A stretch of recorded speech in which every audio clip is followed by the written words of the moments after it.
5 News This Morning starts now. 2 people are dead after a weekend shooting at a Kentucky church. What we know about the investigation coming up. And maybe a couple of spotty showers as you head out the door this morning. Nothing to really be alarmed about, but rain chances will be there for today and tomorrow. We'll talk about that further coming up. It's the heart, it's the mission, the drive that we want to go and help. And over 100 people are still missing in Texas after deadly flooding.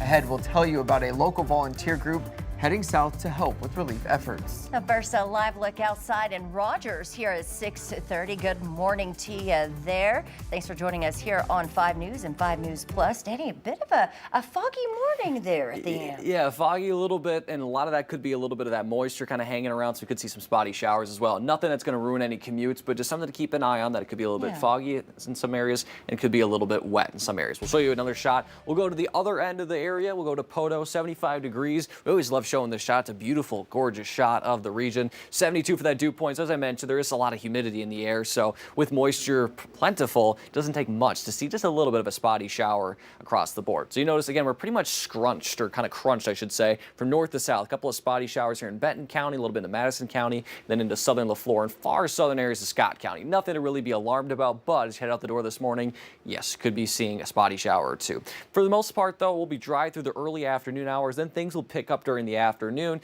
and maybe could see maybe a chance of some brief downpours at times. Not expecting anything severe, but something to keep an eye on as we head through the day today. For the River Valley, temperatures will peak into the mid to upper 80s, similar pattern as northwest Arkansas. The good news is that winds are pretty light, so you're not going to be kind of blowing in the wind at all, but that wind will be very light. Now, in terms of additional rainfall, not expecting much. Less than an inch. Many areas will see less than a half inch of rain, but the chance is there. So we'll talk a little bit more about the timing of it coming up in your full forecast. For now, we'll take a look at traffic. We'll go along I-49 at Monroe Avenue. Good morning to you there. Again, you're seeing a little bit off in the distance, maybe a little bit of light rain, a little bit of fog. Not the worst we've ever seen, but something to just definitely keep an eye on, and maybe have that umbrella handy as you're headed out the door. You'll have the complete forecast coming up in about 10 minutes. Jacob and Joe. Thanks, Danny. President Trump has teased that a big announcement regarding Russia could happen today. Yeah, the president is set to meet with NATO Secretary General amid plans to pass weapons to Ukraine through NATO allies. The move comes as Russia has stepped up air attacks on Ukraine in recent weeks, despite international calls for a ceasefire. On Sunday, the president said he's disappointed with Russia's president.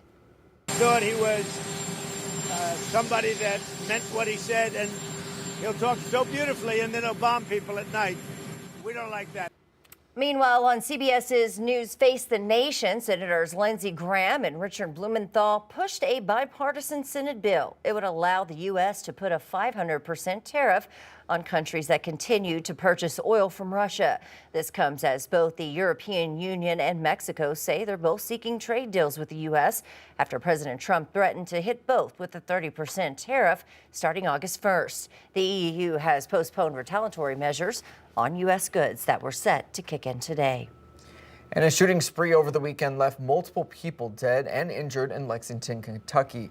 Police say a suspect shot and wounded a Kentucky state trooper near the local airport on Sunday before fleeing to a Baptist church 15 miles away. The suspect then opened fire there. Lexington police say 2 women were killed at the church and 2 men were also injured. 1 man is in critical condition. The suspect was shot and killed at the scene by officers. The majority of the individuals that attend the church there are related biologically some way or another. If not, they've been friends for many, many years. So it's a very tight-knit group of people at the Richmond Baptist Church.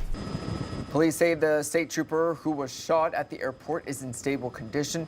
They have also identified the suspect, but have not released his name at this time.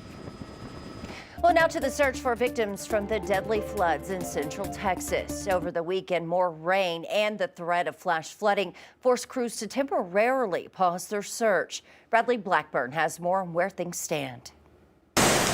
Little more than a week after deadly floods hit central Texas, a slow-moving storm dumped even more rain there over the weekend. It pushed rivers past their limits. Residents rushed out of the way. Just kind of like, uh-oh, here it comes again. and search crews were forced to stand down. We'll probably end up not being able to do anything today and just try to get back at it in the morning. More than 12,000 volunteers have now arrived to help with reconstruction and recovery. While at least 132 fatalities have been confirmed, more than 160 people are still missing. All across the state, green ribbons tied to trees honor the victims. And in Kerrville, flower shops are promising free arrangements for funerals. Every single person in this community is helping out in the flood relief in some way. On Face the Nation Sunday, Democratic Senator Maria Cantwell called for close scrutiny of federal weather forecasting. We as a nation shouldn't be second to Europe or anybody in being a weather-ready nation. We should be the smartest government in the world, using technology, analyzing the data, and putting a forecast system into place. In Texas, they are mourning and healing. In Houston, hundreds stood along a procession for 12-year-old Shiloh Wilson, who was swept away from a campground with his parents. It just breaks my heart that you just don't have a chance to say goodbye. So many goodbyes as a long recovery begins. Bradley Blackburn, CBS News, New York. Now, over the weekend, Texas Governor Greg Abbott announced that several more counties will be included in the presidential disaster declaration, which provides residents with federal assistance.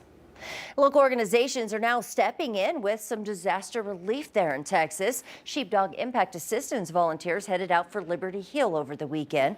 Thanks to community donations, the team sent 4 vehicles and 3 trailers full of supplies, including dog food and canned goods. Leaders say they have 95 volunteers in all, and one sheepdog first responder says that the team's mission goes beyond just physical aid. Something like this happens, it's the heart, it's the mission, the drive that we want to go and help. I mean, if we're bringing anything, it's hope to everybody that's been affected. For those who still wanting to help and find donation information, we've got you covered. Just head to our website. You'll find it there at 5newsonline.com. And continuing coverage this morning, Arkansas is preparing to ban certain hemp products, and state regulators are now working with industry leaders ahead of the crackdown. The products in question are those that contain substances like Delta 8 and Delta 9, which are often considered dangerous for their intoxicating nature. A federal judge recently upheld a state law that bans the products marketed in the gray area between marijuana and hemp.